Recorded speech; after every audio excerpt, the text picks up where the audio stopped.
Pick up that tray, contractor. Or do civilian women need instructions for everything?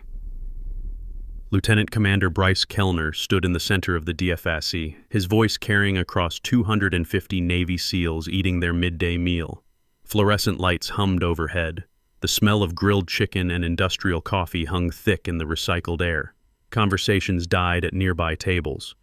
Forks paused mid-bite. Astra Lennox held her own tray steady. 30 years old. Brown hair pulled back in a simple ponytail. Standard contractor badge clipped to her gray polo shirt. Technical support personnel, the badge read. Temporary assignment. She had been walking toward an empty table near the back wall when Kellner stepped into her path, 6 feet tall. Broad shoulders straining against his Navy working uniform, the kind of officer who measured his worth by how many people flinched when he spoke. "I asked you a question." Kellner tilted his head, a thin smile pulling at his lips.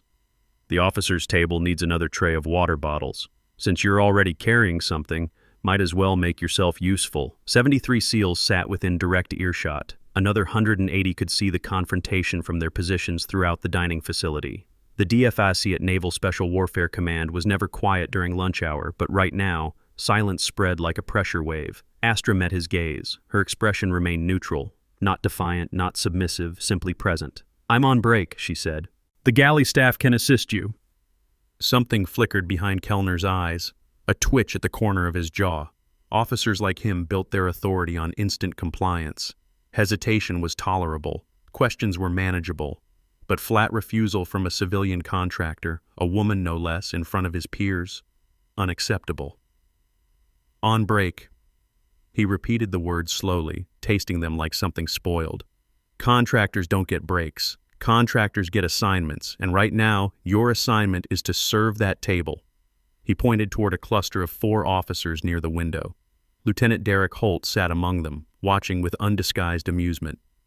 Petty Officer Wade Sutter occupied the adjacent table, his eyes darting between Kellner and Astra like a spectator at a blood sport. Astra remained still. Her fingers adjusted slightly on the tray, a minor shift in grip that most observers would dismiss as nervousness. At a table near the far wall, Master Chief Roy Donovan lowered his coffee cup. 28 years in the Navy, 3 combat deployments, countless young operators trained under his supervision. He had seen nervous civilians before. He had seen scared contractors. He had seen people freeze under pressure.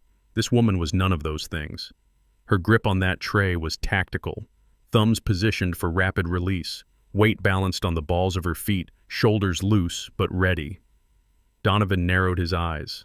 Kellner took 1 step closer, close enough that Astra could smell the coffee on his breath. "Let me make this simple for you." His voice dropped to a register meant to intimidate, meant to remind her of every advantage he held in this room: rank, gender, numbers. "You exist here because we allow it. You eat here because we tolerate it. And when an officer gives you a direct instruction, you follow it. That's how the real world works." Astra inhaled through her nose, held for 4 counts, exhaled through her mouth. 4 counts again. "I'm not military personnel," she said quietly. "I'm not under your command. You're on my base." Kellner's smile widened. "Everything on this base is under my command." Lieutenant Holt stood from his table, drawn toward the confrontation like a shark sensing blood. He was younger than Kellner, early 30s, with the kind of calculated cruelty that thrived in hierarchical environments. Where Kellner used rank as a weapon, Holt preferred social pressure. The whispered rumor. The public humiliation. The slow erosion of dignity through 1,000 small cuts. "Problem here, sir?" Holt positioned himself at Kellner's shoulder, completing the formation. 2 officers, 1 contractor, an audience of 250. "No problem." Kellner kept his eyes locked on Astra. "Our technical support specialist was just learning her place." "Ah." Holt nodded slowly, surveying Astra from head to toe. "The one from the equipment room. Heard she's been asking questions about the training schedules, poking around where civilians shouldn't poke." "Is that so?" Kellner raised an eyebrow. "Curious behavior for someone who fixes computers." Astra said nothing. Her silence seemed to irritate Kellner more than any response could have. He reached out and placed his palm flat against her tray. "Here's what's going to happen." He pushed down, forcing the tray toward the floor. You're going to set this down. You're going to walk to the galley. You're going to bring water bottles to my colleagues, and then you're going to thank me for giving you something productive to do." The tray tilted. Her meal began to slide. Astra released her grip. The tray clattered against the linoleum. Grilled chicken scattered across polished boots. A water bottle rolled under the nearest table. The sound echoed through the suddenly silent DFAC like a gunshot. Kellner looked down at his splattered uniform. His face flushed red. "You clumsy!" He caught himself, composed his expression. "Pick it up." Astra crouched down. She began gathering the scattered items, her movements measured and precise. No fumbling, no haste, just efficient collection of debris. But as she reached for the fallen tray, something changed in the quality of attention from Master Chief Donovan's table. He leaned forward slightly. His coffee sat forgotten. Because the way this woman moved, the angle of her spine, the controlled extension of her limbs, the way her eyes never stopped scanning the room even while appearing focused on the floor, that was not civilian body language. That was muscle memory drilled through years of operational training. Donovan had seen that posture before. In operators, in spec ops personnel, in the quiet professionals who moved through the world's most dangerous spaces and came back with stories they could never tell. He said nothing, but he watched. Astra straightened, tray in hand. Food ruined. Dignity intact. "There," Kellner said, satisfaction dripping from every syllable. "That's where you belong, on your knees, cleaning up messes, just like every other civilian who wanders into places they don't understand." He turned to address the watching SEALs. "Let this be a reminder. Standards exist for a reason. The moment we let people forget their place, discipline collapses." Scattered murmurs of agreement rippled through certain tables. Not universal approval. Many operators looked uncomfortable, exchanging glances that spoke of professional embarrassment, but enough validation to fuel Kellner's performance. Holt clapped slowly, 3 deliberate beats. "Well said, sir, though I have to wonder." He stepped closer to Astra, his voice carrying just far enough for nearby tables to hear. "Why does a technical contractor need access to the equipment storage anyway? Those servers contain training schedules, deployment rotations, information that's way above her clearance level." Astra deposited the tray on an empty table. She did not respond to the accusation. "No answer?" Holt pressed. "Interesting. Very interesting. If you're as hooked as I am wondering how this plays out, do me a favor and hit subscribe. We're just getting started, and trust me, you don't want to miss what happens next. Drop a comment too and tell me what you think Astra's hiding." Petty Officer Sutter rose from his seat, moving with the casual confidence of someone who knew exactly what was about to happen. He had served under Kellner for 18 months, long enough to understand the game, long enough to become useful in ways that never appeared in official records. "Sir," he said, approaching the group with a carefully rehearsed expression of concern, "if she's been accessing restricted areas, shouldn't we document this for security purposes?" Kellner nodded gravely. "Excellent point, Petty Officer. We take information security very seriously around here." The trap was closing. Astra could see it in the synchronized movements, the too casual positioning, the way Sutter kept one hand near his pocket. This was not spontaneous confrontation. This was choreography. "I haven't accessed any restricted systems," she said evenly. "My credentials are limited to maintenance servers in Building 7. "That's not what I heard." Holt pulled out his phone, making a show of scrolling through messages.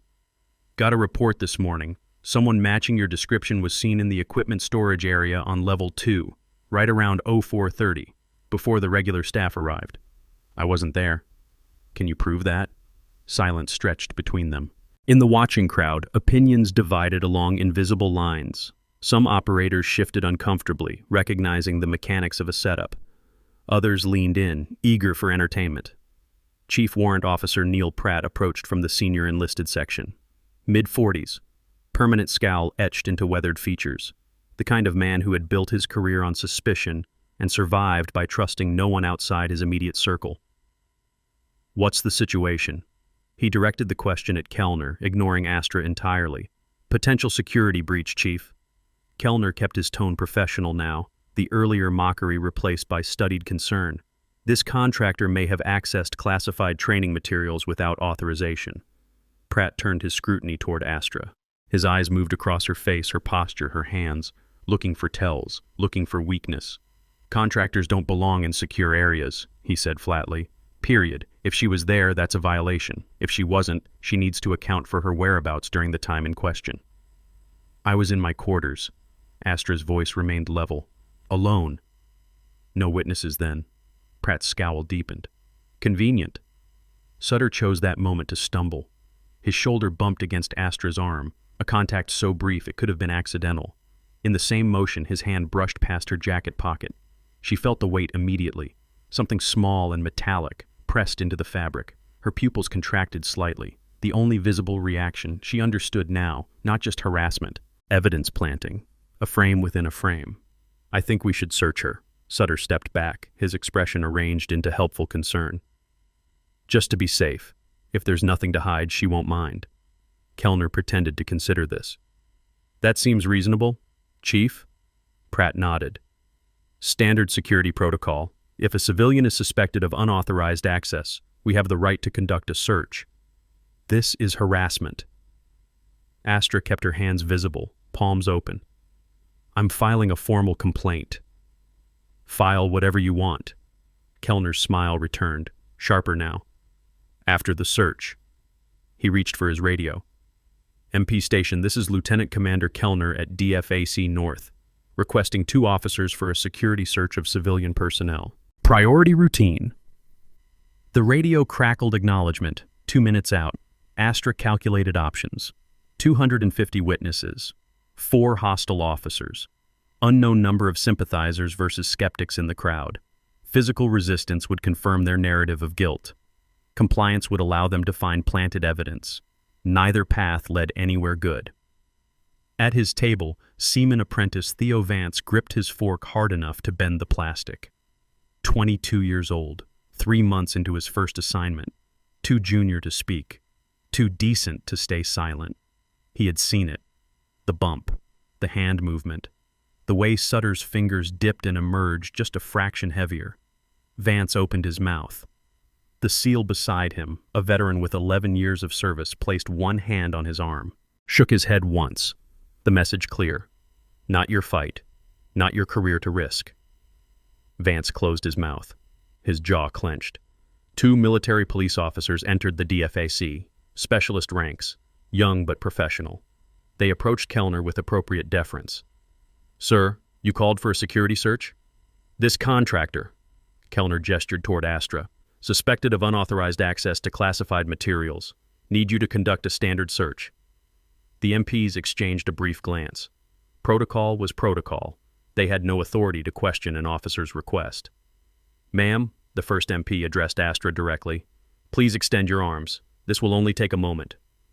Astra complied.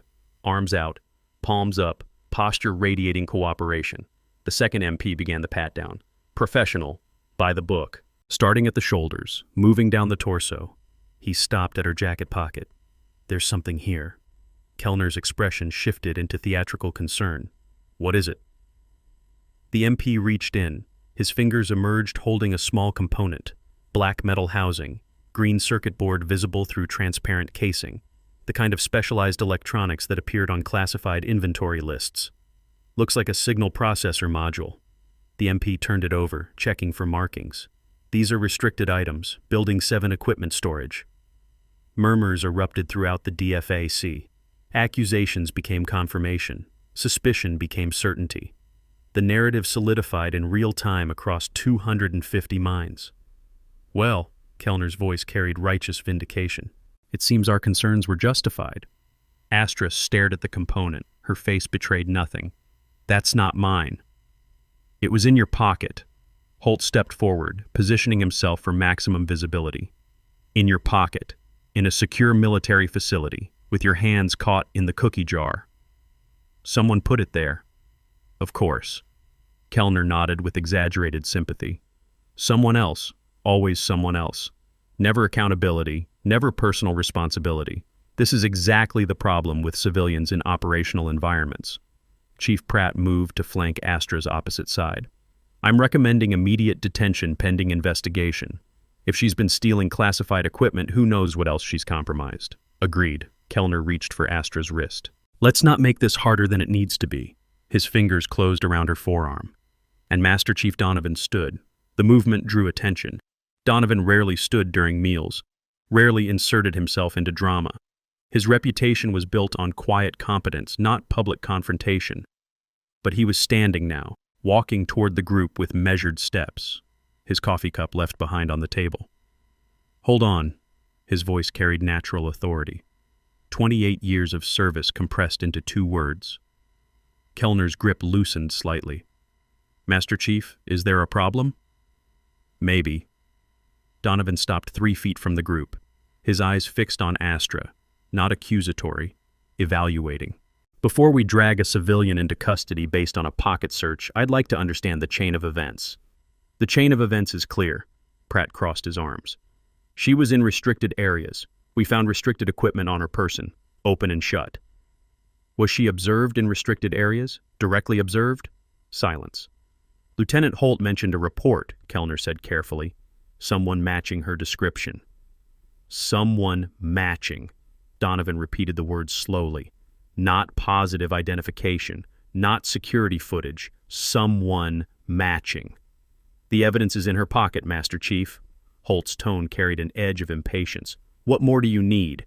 Donovan ignored him. He continued watching Astra, watching the way she held herself under pressure. The absolute stillness of someone who had learned to control physiological responses in situations far more intense than a dining facility confrontation. "What's your full name?" he asked her directly. "Astra Lennox." "Your position?" "Technical support contractor, temporary assignment." "How long have you been on base?" 11 days. Donovan processed this information. 11 days. A technical contractor. No history of security violations according to the usual channels. And yet she stood in the center of a manufactured crisis with the composure of a veteran interrogation subject. "Master Chief," Kellner's patience frayed visibly. "With respect, this isn't your jurisdiction. I've already requested MP involvement. The proper protocols are being followed." "Protocols?" Donovan finally turned his attention to Kellner. "Yes. Let's talk about protocols. Did you follow protocol when you ordered her to serve your table?" "Excuse me?" "I was sitting right there." Donovan pointed toward his abandoned coffee cup. "Clear line of sight. I saw you block her path. I heard you demand she perform service duties outside her contract specifications. I watched you deliberately cause her meal to fall." The temperature in the room shifted. Operators who had been passively watching now reassessed the situation. Context changed everything. "That's..." Kellner searched for footing. "That was a misunderstanding. She was disrespectful." "She declined a request outside her job description. That's not disrespect. That's boundary setting." "Master Chief, I don't see how this is relevant to the security issue at hand." "It's relevant because it establishes pattern." Donovan stepped closer. Not threatening, just present. "A civilian contractor refuses to be humiliated. Suddenly she's accused of espionage. Convenient timing, wouldn't you say?" Lieutenant Holt laughed nervously. "Are you suggesting we planted evidence? That's absurd." "I'm suggesting we verify before we vilify." Donovan looked at the MPs. "Has anyone checked the access logs, security cameras, actual forensic confirmation that this woman was in the areas she's accused of entering?" The MPs exchanged uncertain glances. "Sir, we were just called to conduct a search. We don't have access to that information." "Then maybe we should get it. Before we destroy a civilian's career based on speculation and pocket contents." Kellner's face reddened. "This is obstruction. This is due process." Donovan met his glare without flinching. "Something we claim to defend." The standoff crystallized. 2 senior personnel with vastly different agendas, an audience of 250 waiting to see which narrative would prevail. Astra remained motionless at the center. Her breathing stayed controlled. Her expression remained neutral. But behind her eyes, calculations ran at rapid speed. She had prepared for discovery. She had not prepared for defenders. Chief Pratt broke the tension. "Fine. We'll check the logs. But she stays here until we confirm her whereabouts. If the story doesn't match, we proceed with detention." "Fair enough." Donovan nodded once. "Someone pull the access records for Building 7 equipment storage. Timestamp 0430 this morning. Let's see what the data actually shows." An operator at a nearby table stood, Petty Officer 2nd Class, communications specialist based on his badge. "I can pull that from the security terminal in the admin office. 5 minutes." "Do it." The operator hurried out. The DFIC held its breath. Kellner leaned close to Astra, lowering his voice to a register only she could hear. It doesn't matter what the logs show. We'll find something. We always find something. People like you don't survive places like this. Astra turned her head slightly, met his eyes. People like me, she said quietly, built places like this. Something flickered in Kellner's expression. Confusion? Recognition? He pulled back, unsettled without understanding why. The minutes stretched. Operators finished meals they no longer tasted. Conversations resumed in hushed fragments. Theories circulated through whispered networks. Seaman Vance remained frozen at his table, the image burned in his mind, Sutter's hand dipping toward her pocket, the deliberate brush disguised as accident. He knew what he had seen, he knew what it meant, but speaking meant confronting officers, contradicting authority, risking everything he had worked for over a single moment of witnessed injustice. Drop a comment. What would you do if you saw someone being framed? Would you speak up or protect yourself? I genuinely want to know. And if you're enjoying this story, that subscribe button really helps the channel grow. The communications specialist returned. His face carried the expression of someone holding volatile information. I pulled the logs. He approached Donovan, deliberately bypassing Kellner. Building 7 equipment storage, 0430 to 0600. And 3 personnel accessed that area during the time frame. The specialist consulted his tablet. Petty Officer Wade Sutter at 0442, Lieutenant Derek Holt at 0515, and Chief Warrant Officer Pratt at 0531. Silence crashed through the DFAC. Donovan turned slowly toward the 3 named individuals. Interesting. No contractor access logged, but 3 personnel who are currently accusing her were present during the exact window in question. Kellner's jaw tightened. There must be an error. She could have piggybacked, followed someone through a door. With what credentials? Donovan gestured toward Astra's badge. Contractor cards don't open secure storage areas. The system would have logged any attempt. There's nothing. Then she found another way in. Or she was never there. Donovan let the statement hang. And someone who was there planted that component to create a convenient scapegoat. The accusation landed like a grenade.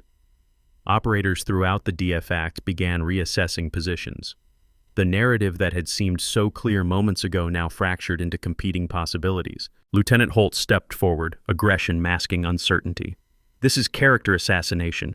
We're commissioned officers. Our word carries weight. Weight that should be verified by evidence. Donovan did not retreat. Right now, the only evidence we have points at you, not her. This is ridiculous. Pratt's composure finally cracked. We're being interrogated based on the word of a civilian and some access logs. I've served 23 years. My record speaks for itself. Records can be manufactured. The words came from Astra.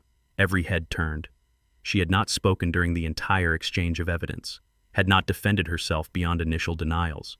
Now she stood with quiet certainty, as though the chaos around her was merely background noise to a larger operation. What did you say? Kellner's voice dropped to dangerous registers. Records can be manufactured. Astra met his gaze steadily.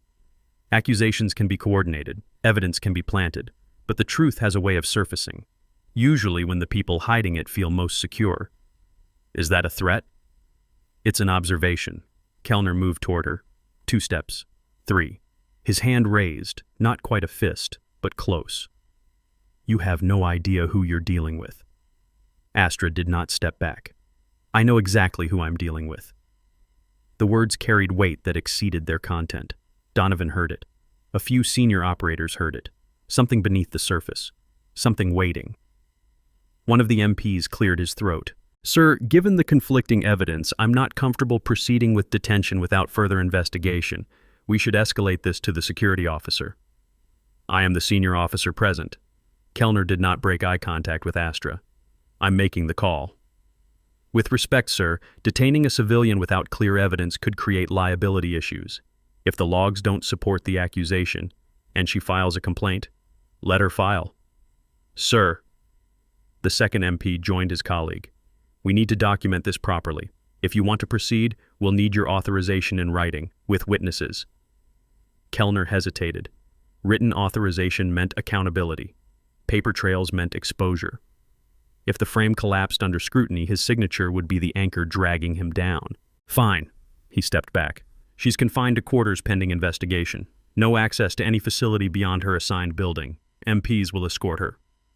That's outside protocol for contractor personnel, Donovan interjected.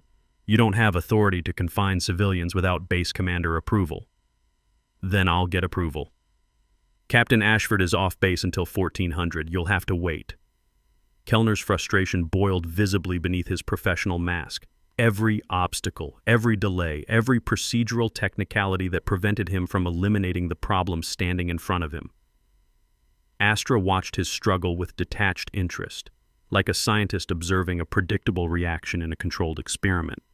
I'll wait in my quarters, she offered, voluntarily. No need for escort or formal confinement. When Captain Ashford returns, I'll make myself available for questioning. The offer was tactically perfect. Cooperation without capitulation, compliance without admission. Donovan almost smiled. That's acceptable. Kellner managed the words through clenched teeth. But if you're not there when the investigation proceeds, it'll be treated as evidence of guilt. Understood. Astra turned and walked toward the DFAC exit. 250 pairs of eyes followed her movement. Straight spine, measured steps, no hurry, no fear. She passed Seaman Vance's table without acknowledgement. But in the brief moment when her angle blocked her face from officer view, she gave him the smallest nod, a recognition, a message. Then she was through the doors and gone. The DFS erupted in murmured speculation. Operators clustered in groups, dissecting every detail.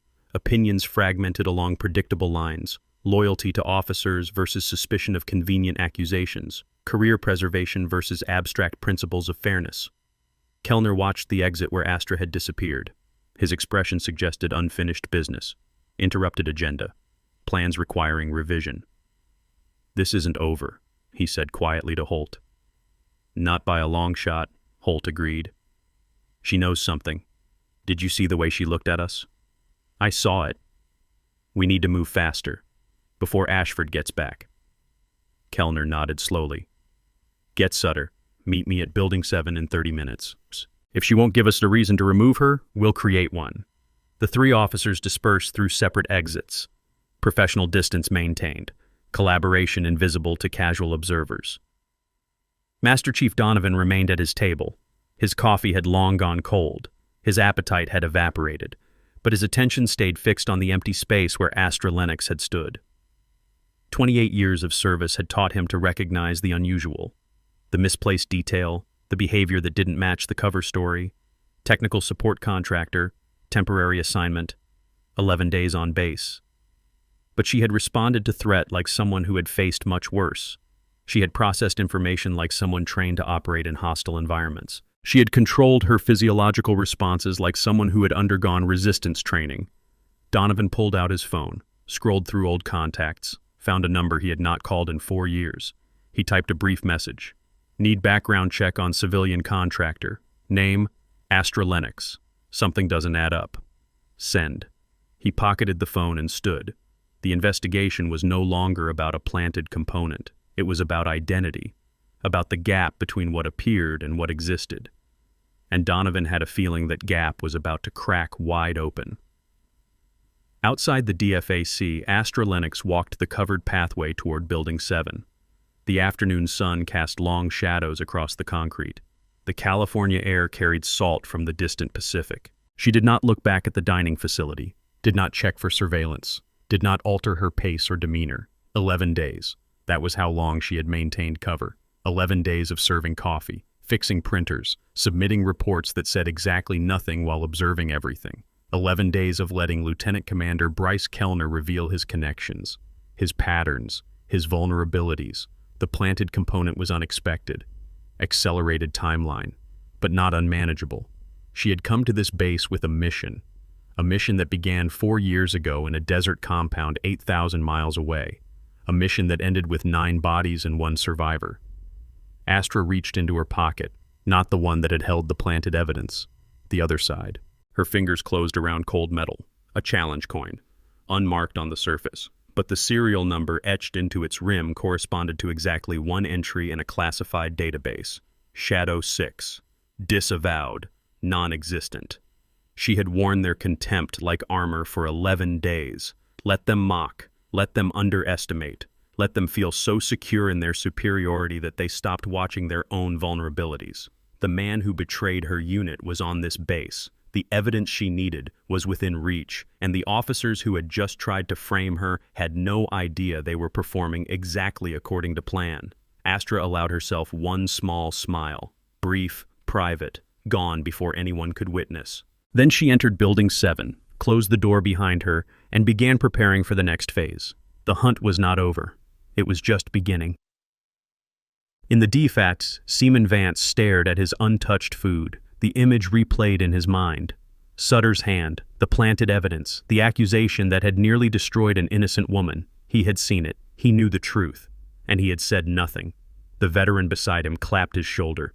"You made the right call, kid. Getting involved in officer business is career suicide. Whatever's happening there, it's above your pay grade."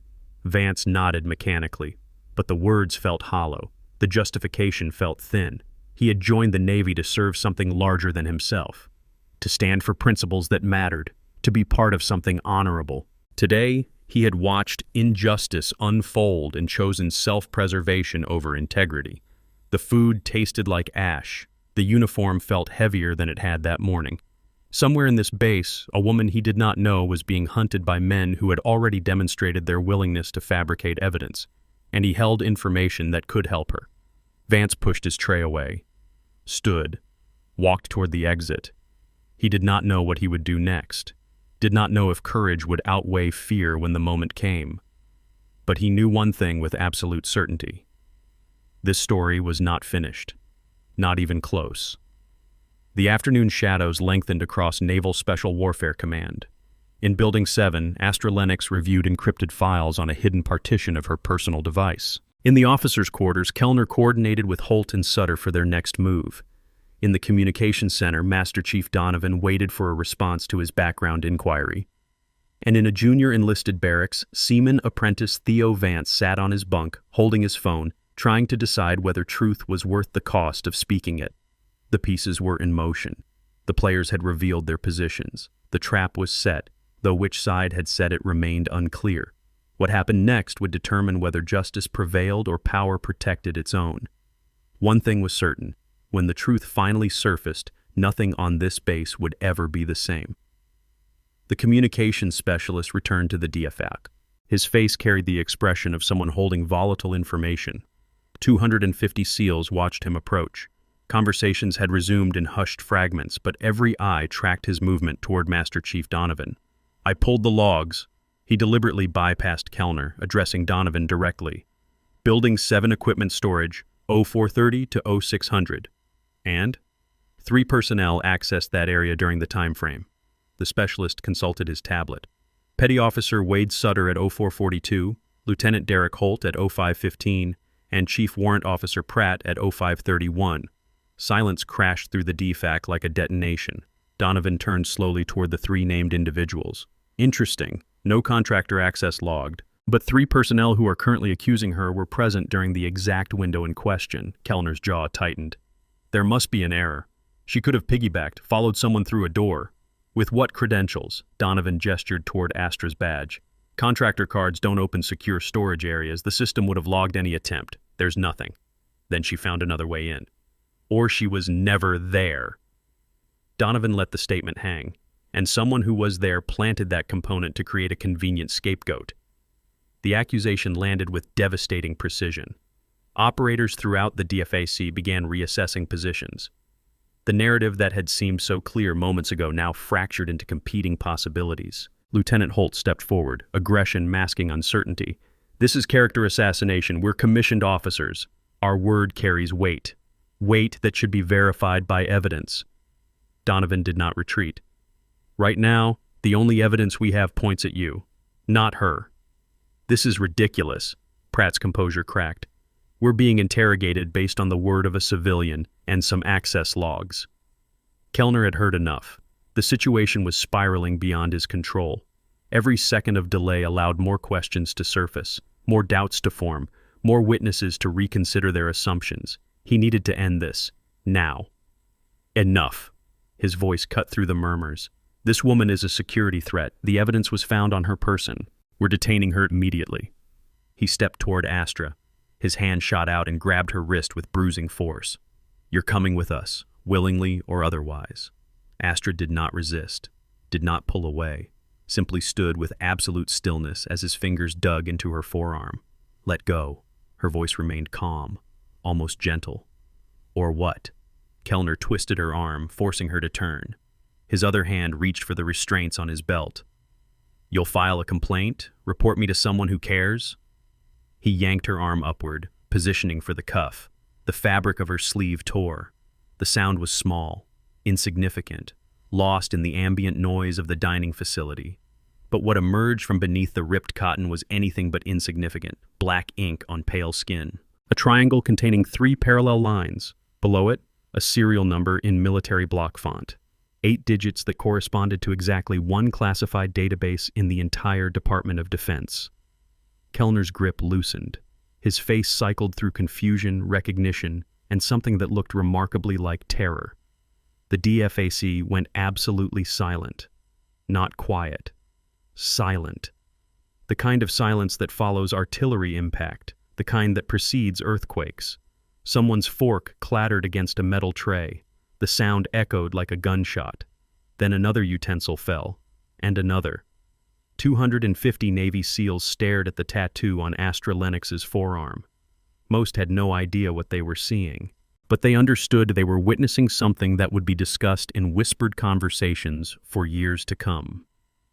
Master Chief Donovan rose from his seat. The movement was slow, deliberate, the posture of a man confronting something he had believed impossible. His face had gone pale. That insignia, his voice carried across the silent room. Shadow 6 was declared non-existent. Every member listed as killed in action. There were no survivors.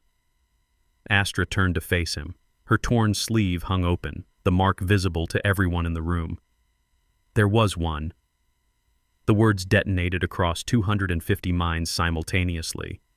Donovan moved closer. His hand trembled slightly as he approached. 28 years of service, countless classified briefings, but nothing had prepared him for this moment. I signed those death certificates myself. 4 years ago, I authorized the file sealing. His eyes met hers, recognition dawning like sunrise over a battlefield. You're supposed to be dead. Supposed to be. Kellner finally found his voice. This is ridiculous. Anyone can get a tattoo. She probably found the design online. Copied it to give herself some kind of fake credibility. The denial sounded hollow, even to his own ears. Astra reached into her pocket, the one that had not contained the planted evidence. She withdrew a challenge coin, dark bronze patina, no visible markings on either face. She placed it on the nearest table, serial number facing up. Check the number against the one on my arm. Donovan leaned close. His lips moved silently as he compared the digits. 8 characters matching perfectly across 2 separate artifacts. When he straightened, his expression had transformed completely. The skepticism that had lingered beneath his recognition finally dissolving into absolute certainty. These serial numbers are from sealed records. His voice carried the weight of dawning comprehension. Numbers that only exist in one classified database. Numbers that I personally verified 4 years ago when I processed the casualty reports for Operation Carthage. The name struck the room like a physical blow. Operation Carthage. Every SEAL in the facility knew that name. Worst special operations loss in a decade. 9 operators killed when their position was compromised. A failure that had triggered investigations, reviews, and reforms across the entire special operations community. And now a woman bearing the insignia of that doomed unit stood in their dining facility, alive, undercover, accused of crimes by officers who suddenly looked very different in the harsh fluorescent light. So either I'm a ghost with access to the most classified personnel files in military intelligence, Astra said quietly, or I'm exactly who that tattoo says I am. Kellner's face had lost all color, his confident sneer replaced by the expression of a man watching his carefully constructed reality collapse. This proves nothing. You could have stolen those numbers, hacked a database, then verify. Astra's voice remained level, almost gentle. Call Naval Intelligence.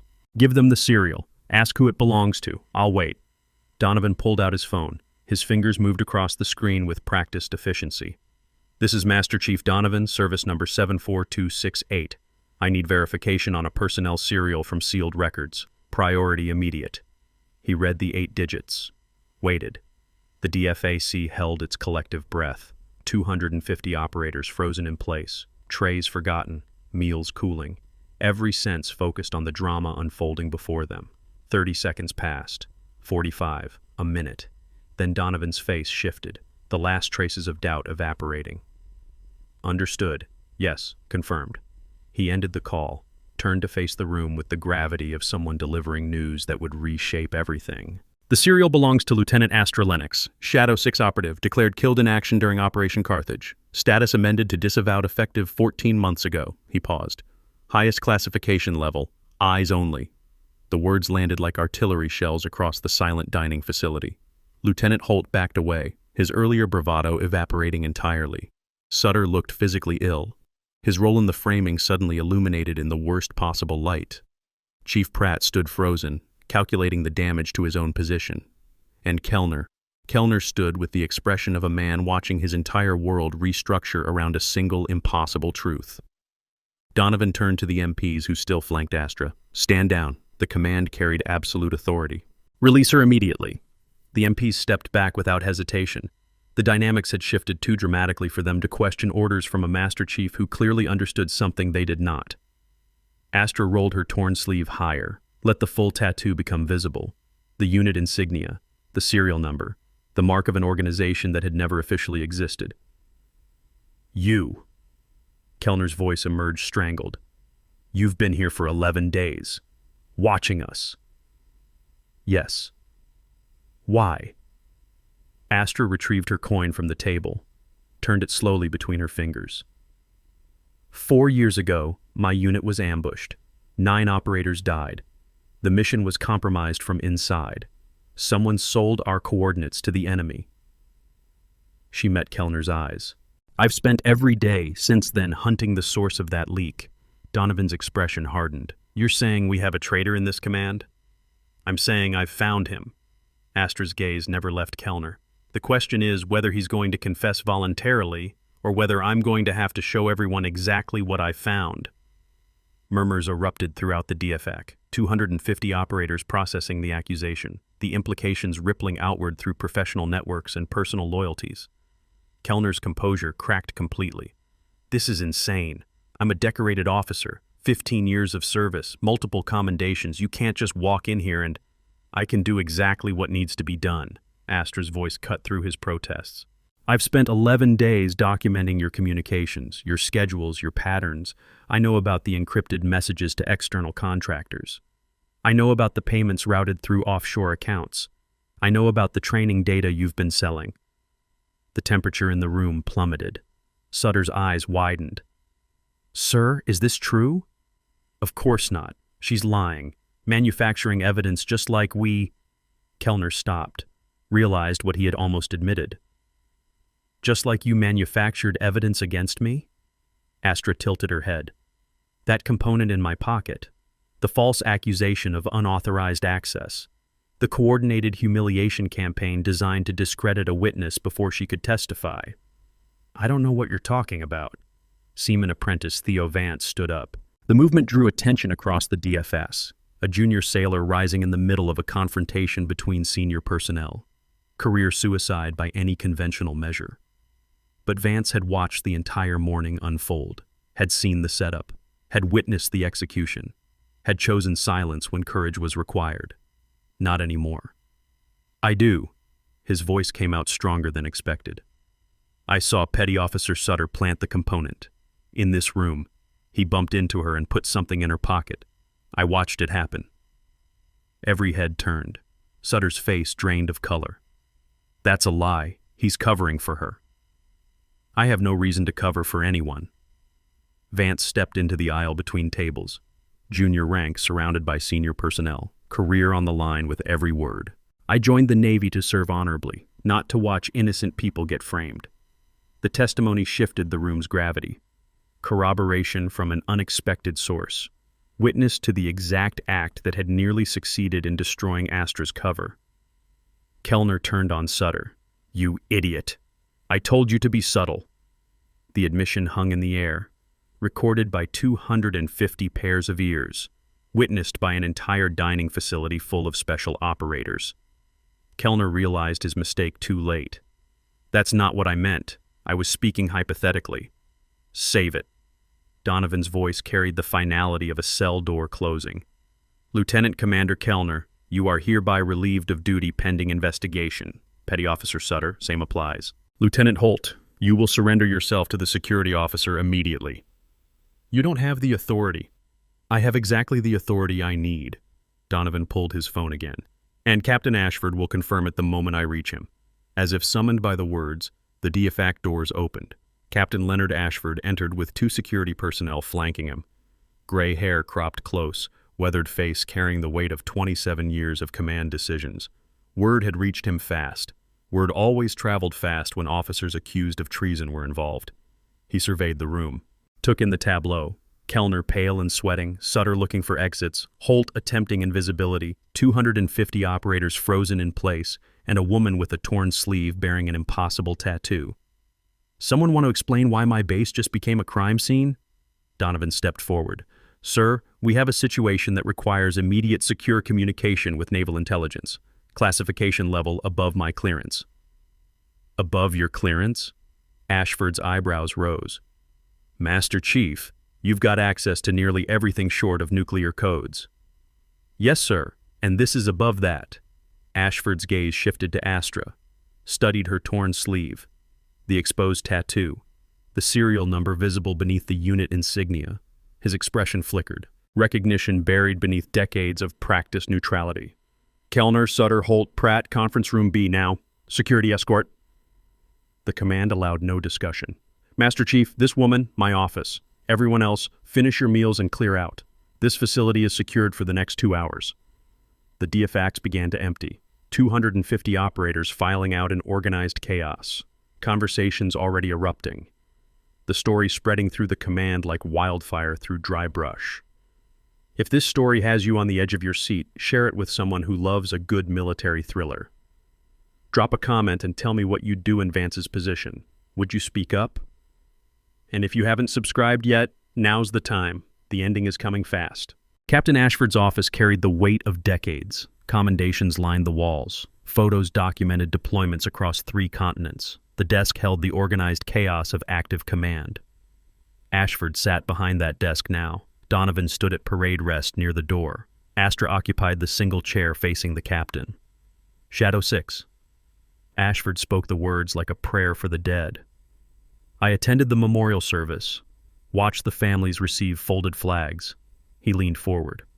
"And now you're standing in my facility, alive, accusing one of my officers of treason." "Yes, sir." "Why here? Why now? Why not go through official channels?" "Official channels have leaks." Astra's voice carried the exhaustion of 4 years spent chasing shadows. The original investigation was compromised. Evidence disappeared. Witnesses recanted. Someone inside the system protected him every time we got close. "So you went outside the system." "I became the system." She touched her tattoo. "They declared me dead, erased my records, made me invisible. And invisible operators can go places official investigators cannot." Ashford absorbed this. Calculated implications. "If you're right about Kellner, this goes beyond my authority to resolve. We're talking federal charges, possible connection to larger networks." "I know." Astra met his gaze. "That's why I need 30 minutes. "For what?" "Kellner's phone contains encrypted communications with his handlers. The moment he realizes he's truly exposed, he'll trigger a remote wipe. I need access to the base server room to intercept the data before it's destroyed." "You want me to authorize an intelligence operation based on your word alone?" "I want you to authorize the protection of evidence that will convict a traitor." Astra's voice hardened. 30 minutes. If I'm wrong, you can hand me over to whatever authority you choose. But if I'm right, and that data disappears, the people who killed my unit stay free. More operations get compromised. More soldiers die. Ashford turned to Donovan. "Your assessment." "She's genuine, sir. Everything I've observed confirms operational training and clearance consistent with her claimed identity, and the evidence against Kellner is compelling. Ashford nodded slowly, a decision crystallizing. The server room requires dual authorization, my code and a second officer. He paused. Lieutenant Holt has the secondary credentials. Holt is compromised. I know, but his credentials still function, which means we need him to cooperate. Astra allowed herself a small, grim smile. I think I can motivate him. Conference room B held the smell of fear and stale coffee. Lieutenant Derek Holt sat alone at the long table. Sutter and Kellner had been separated into different holding areas, standard procedure for suspected conspirators. The door opened. Astra entered, sleeve still torn, tattoo visible. Behind her, Captain Ashford and Master Chief Donovan formed a wall of authority. Holt stood reflexively. Lieutenant, Ashford's voice carried no warmth. You're facing serious allegations. Conspiracy to frame a federal operative, obstruction of justice, potentially accessory to treason. Sir, I was following orders. Kellner said that planting evidence on civilians was acceptable, that harassment campaigns were standard leadership. Holt's mouth opened, closed. No sound emerged. Astra stepped forward. Here's what's going to happen. You have information I need. Specifically, your authorization codes for the base server room. You can provide them voluntarily and receive consideration when this goes to court. Or you can refuse, and the investigation focuses very specifically on your role in everything. I didn't know what Kellner was really doing, the classified stuff, the selling information. I thought it was just base politics. Then prove it. Astra's voice softened fractionally. Help us access the server before Kellner destroys the evidence. Show the investigators you chose the right side when it mattered. The calculation played visibly across Holt's face. Self-preservation warring with loyalty to a commander who had already implicated him. Self-preservation won. What do you need me to do? The server room occupied a reinforced section of Building 3, climate-controlled, electronically shielded, the digital heart of Naval Special Warfare Command. Astra moved through the door with Holt's codes validated. Donovan accompanied her. Ashford remained outside, coordinating the broader response. Rows of server racks hummed with perpetual activity. Blue lights flickered in patterns representing terabytes of sensitive data. The communication intercepts route through this terminal. Astra approached a workstation near the far wall. Her fingers moved across the keyboard with signals intelligence fluency. Kellner's been careful, encrypted everything, but encryption leaves traces. How long? 20 minutes if I'm fast, 30 if his protocols are better than expected. Donovan positioned himself near the door. Guard duty. Astra's fingers flew, code scrolling across screens, firewalls probed and bypassed. 12 minutes in, an alert flashed. He's trying to wipe remotely. Her voice stayed calm. Someone got word to him. Can you stop it? Already did. Mirrored the data to an isolated partition before the wipe command executed. A thin smile. He just deleted empty folders. 17 minutes. Data extraction complete. Astra removed a secure drive from the terminal. 4 years of communications, financial records, coordination with external handlers, names, dates, amounts. She exhaled slowly. Enough to convict him. Enough to find whoever else is involved. And your team? Does this explain what happened to them? Astra's expression flickered, the professional mask slipping for just a moment. It explains who sold us out. It explains how they knew exactly where we'd be and when. Her voice caught slightly. It doesn't bring them back. No. Donovan's voice softened. But it gives them justice. That counts for something. They exited the server room. Ashford waited in the corridor, phone pressed to his ear. He ended the conversation as they approached. Federal agents are en route, Naval Criminal Investigative Service. 2 hours out. He looked at the drive in Astra's possession. That data will need to be turned over for official analysis. Understood. Astra handed him the drive. But there's something else first. What? Kellner needs to know why this happened, who I am, what he destroyed. Her voice carried an edge beyond professional obligation.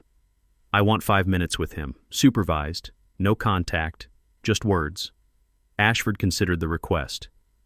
5 minutes, Donovan accompanies, nothing physical. Agreed. Kellner looked smaller in the detention room. Bare walls, single chair. His uniform rumpled. His confidence eroded.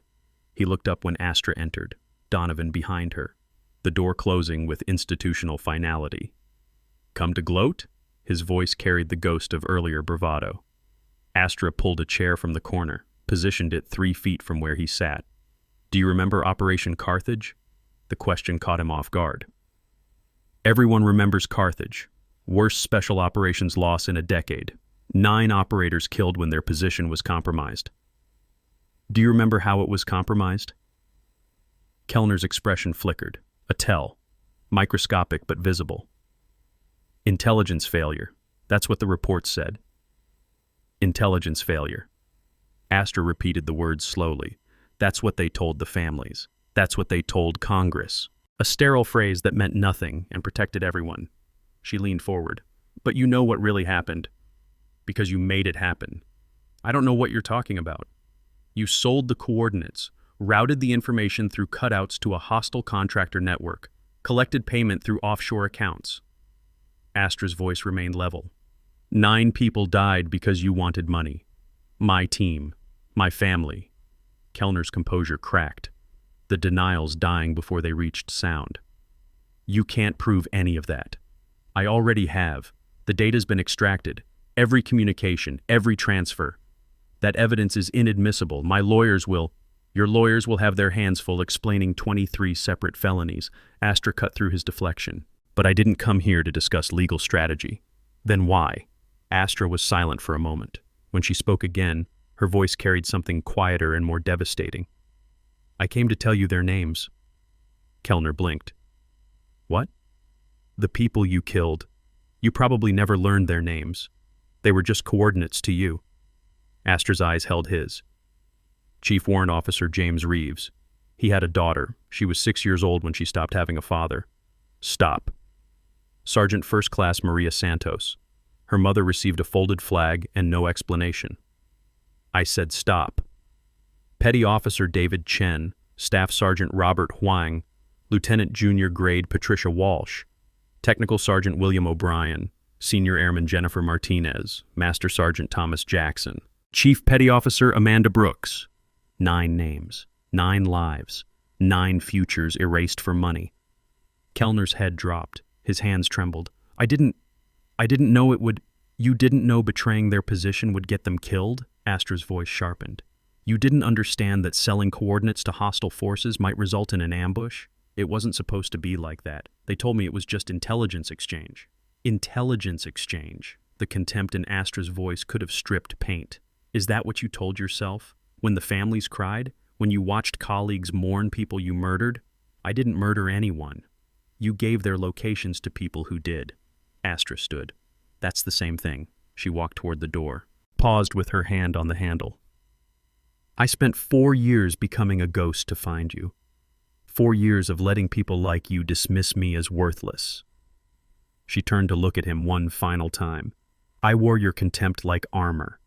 Every insult brought me closer to this moment. Kellner had no response. Why?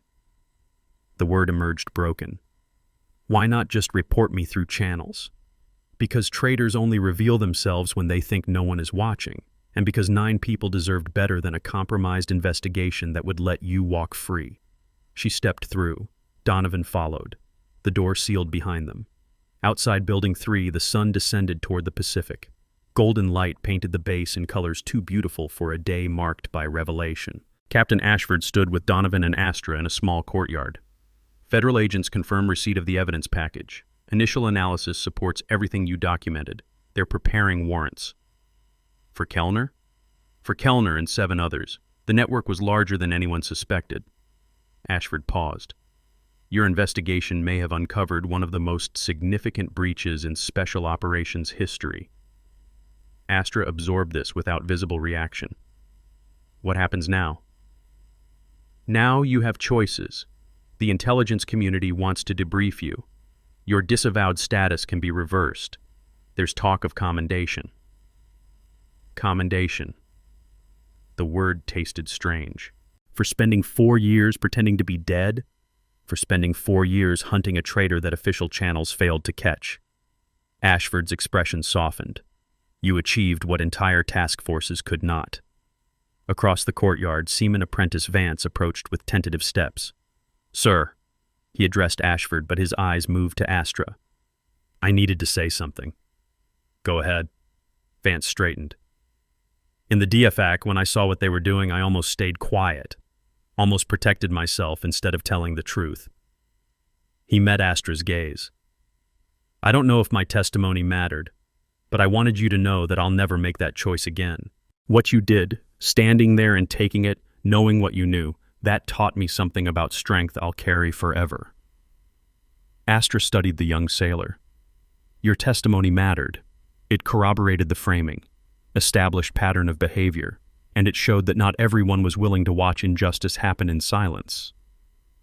Vance's shoulders relaxed. Thank you for not giving up. Not everyone was against me. Astra glanced at Donovan. Some people see clearly even when others choose blindness. Seaman, your actions today will be noted in your service record. Positively noted. Thank you, sir. Vance saluted and departed. Kids like that give me hope. Donovan's voice carried unexpected sentiment, willing to risk their careers for principle. The next hours passed in bureaucratic rhythm. Statements recorded, evidence cataloged, military justice grinding into motion with the deliberate pace of systems designed to crush mountains given sufficient time.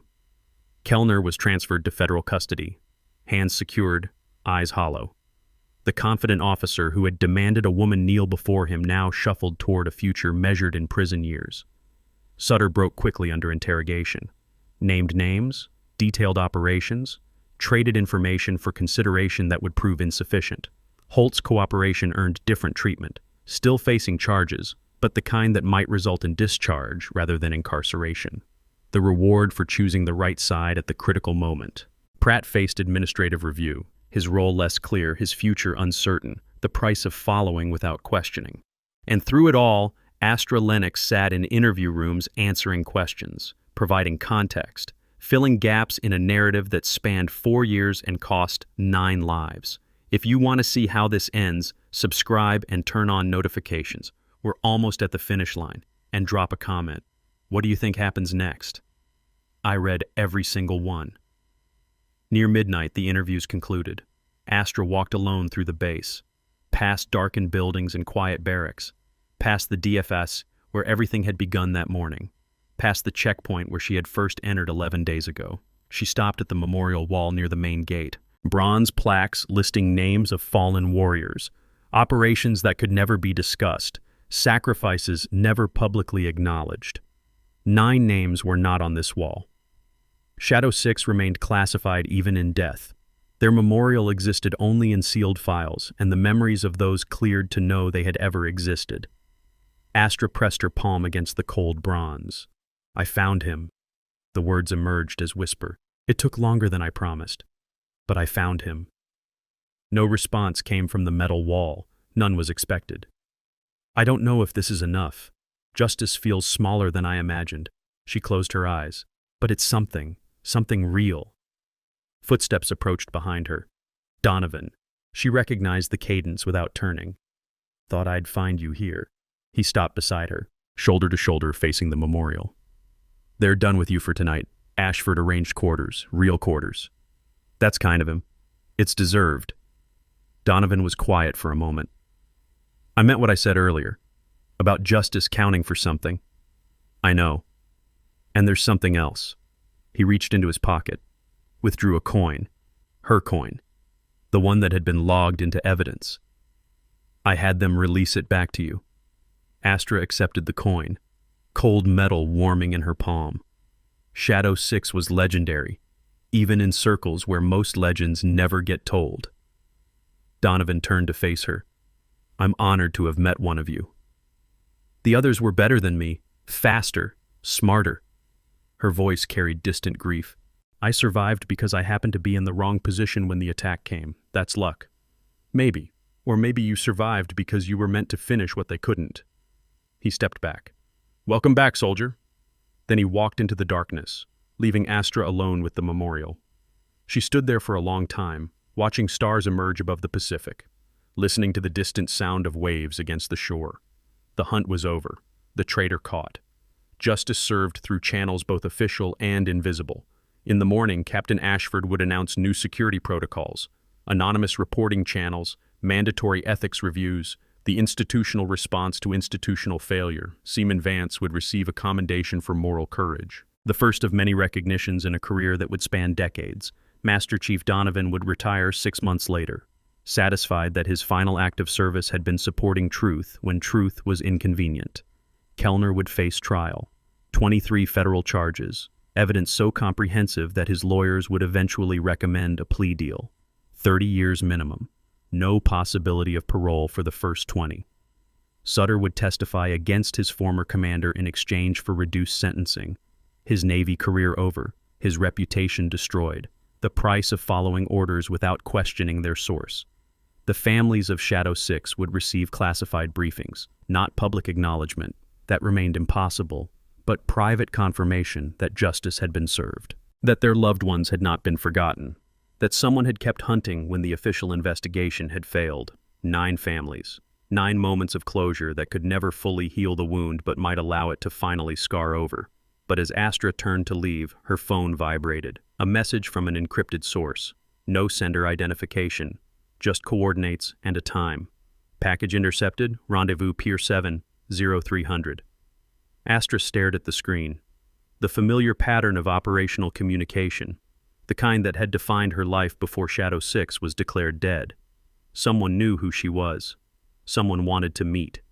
The investigation into Kellner was complete, but the network he had served remained largely unidentified, 7 others facing warrants. Unknown numbers still in shadow. The contractors who had received the intelligence, the handlers who had coordinated the payments, the architects of a system designed to profit from betrayal. She had told Ashford she wanted choices. Here was one. Astra pocketed the phone, looked once more at the memorial wall.